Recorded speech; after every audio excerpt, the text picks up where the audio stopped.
நரேந்திர மோடி உள்துறை அமைச்சர் அமித்ஷாவுடைய கட்டுப்பாடு தானே இருக்கு. பிரதமர், ஜனாதிபதி, துணை ஜனாதிபதி எல்லாம் அங்கே தானே வாழ்றாங்க.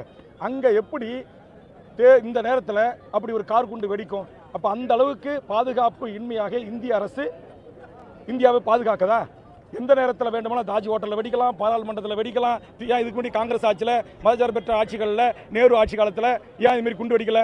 நரேந்திர மோடி ஆட்சி காலத்தில் மட்டும் ஏன் வெடிக்குது? அமித்ஷா காலத்தில் ஏன் வெடிக்குது?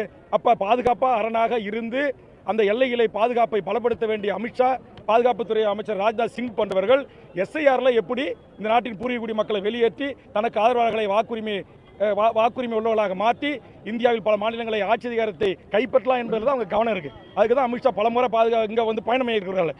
எல்லையில் போய் பயணத்தை மேற்கொண்டு இந்திய நாட்டுடைய ராணுவத்தை பலப்படுத்தி அந்த ராணுவ வீரர்களுக்கு ஊக்கமும் ஆக்கம் அளித்து ராணுவ பாதுகாப்பை பலப்படுத்தி இந்த மாதிரி குண்டுவெடிப்பு சம்பவங்களை தடுக்க வேண்டியவர்கள் இங்கே வந்து வாக்காளர், இந்திய நாட்டின் குடிமக்களை வாக்காளர் பட்டியலிருந்து நீக்கிற பணியை செஞ்சால் எப்படி இந்தியா பாதுகாப்பாக இருக்கும்?